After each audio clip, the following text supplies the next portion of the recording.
Right here at noon, we are following a bank robbery off Shelbyville Road near St. Matthews that just happened a few hours ago. It is our top story here in the noon hour. These pictures of the suspect just released by LMPD in about the last 30 minutes or so. Take a look at your screen.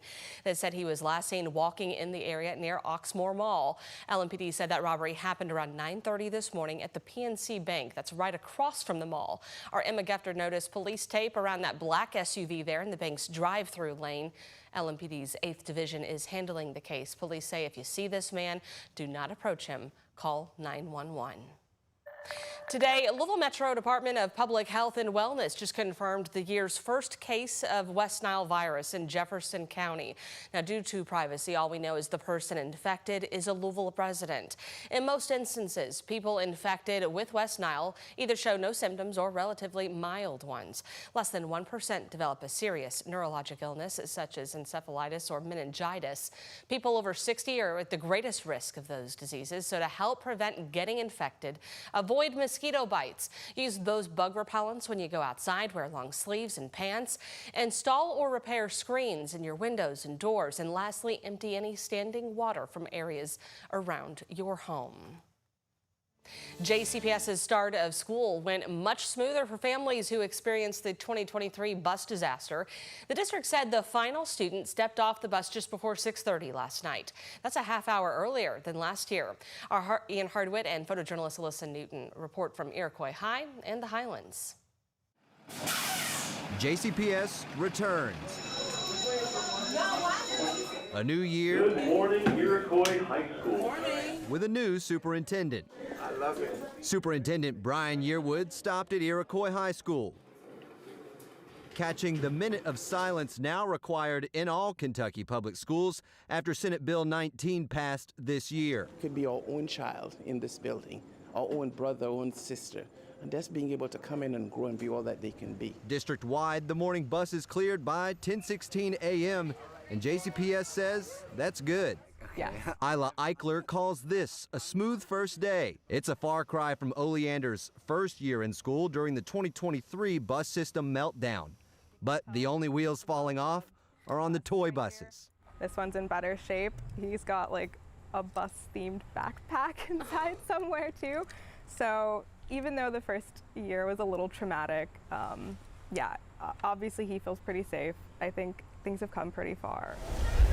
No traditional bus riders here at Jefferson Traditional Middle School. School staff direct traffic as the line starts here on Morton Avenue, stretching all the way up to Baxter Avenue. Here, the line cleared out in 30 minutes flat. Besides a couple of tips about buses missing their stops this morning, I've heard more praise than pain for JCPS's first day back. In the Highlands, I'm Ian Hardwitt for WHAS11 on your side. Eichler wanted us to share a special shout out to her son's bus driver named Bridget. Thanks for all you do. Well, JCPS has cut those bus transportations from schools to fix the issues from previous years, as you've learned. Fewer buses on the roads mean more parents driving their kids, and it's leading to longer waits for those after-school pickup lines. Our Jose Alonso and photojournalist Aspen Hester show us how one school is working to fix the problem. The smiles and warm hellos from students showcase a vibrant first day back in school. I got to meet a little new people. Some of my classmates from kindergarten and first grade were still listening.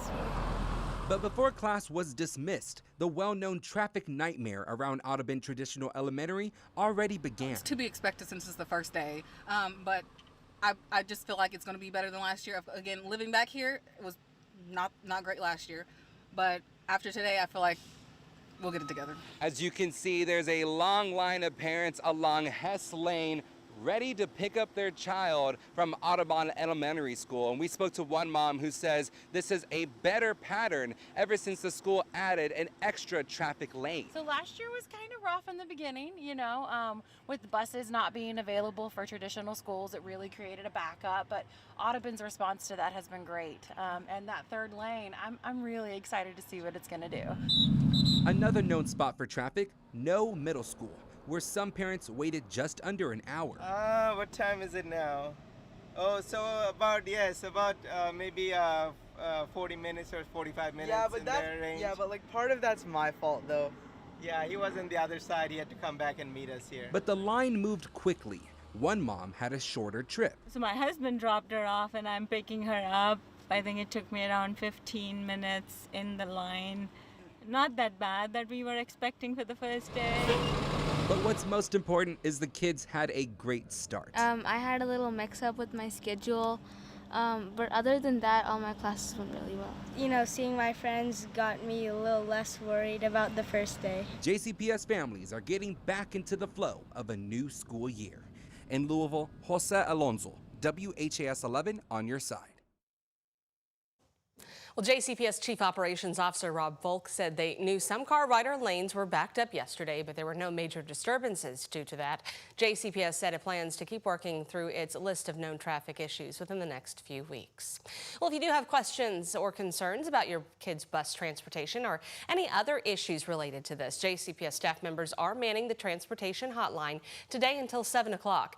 Those hours can be adjusted depending on the number of calls they receive. You can see the number there on your screen. That's 485-RIDE, 485-7433. And we do want to see those first day of school photos. You can text them to the number there on your screen, 582-7290, and you might see them pop up in the next week or so here on WHAS 11 News.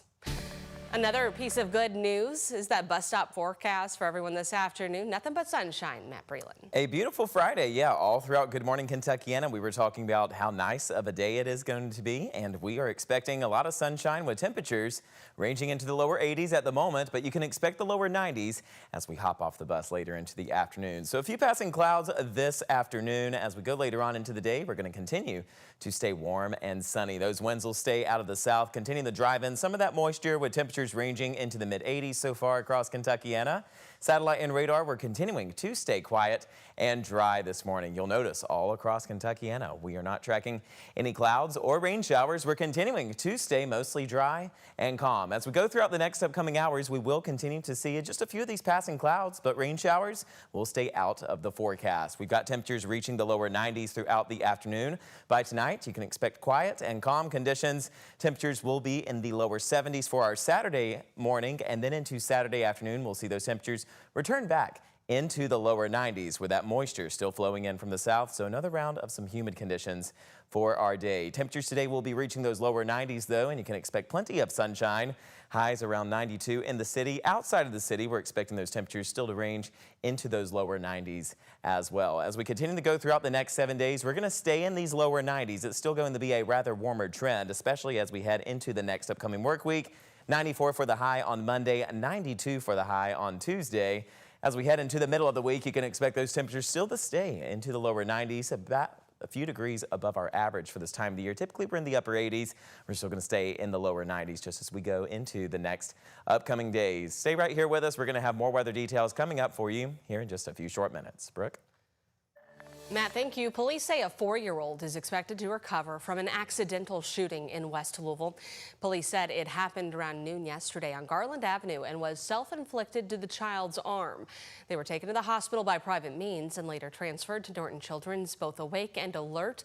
Police have not said what led to that shooting. Anyone with information, though, is asked to call that tip line at 574-LMPD. Louisville Mayor Craig Greenberg announced the arrest of 7 people in connection to copper wire thefts. That is an ongoing issue that has caused some major damage to our interstate lighting and communication networks in Louisville.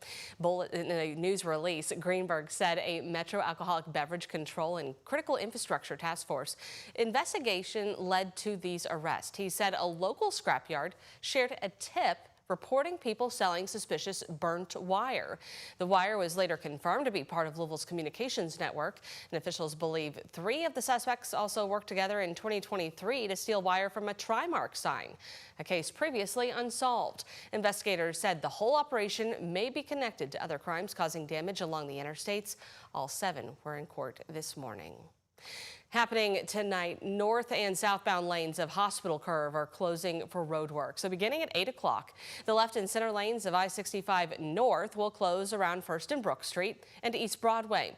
In addition, the left lane of I-65 South will also close. Those lane closures will remain in place through 5 a.m. on Monday. It's all in an effort to work on expansion joint repairs between East Broadway and the Kennedy Bridge.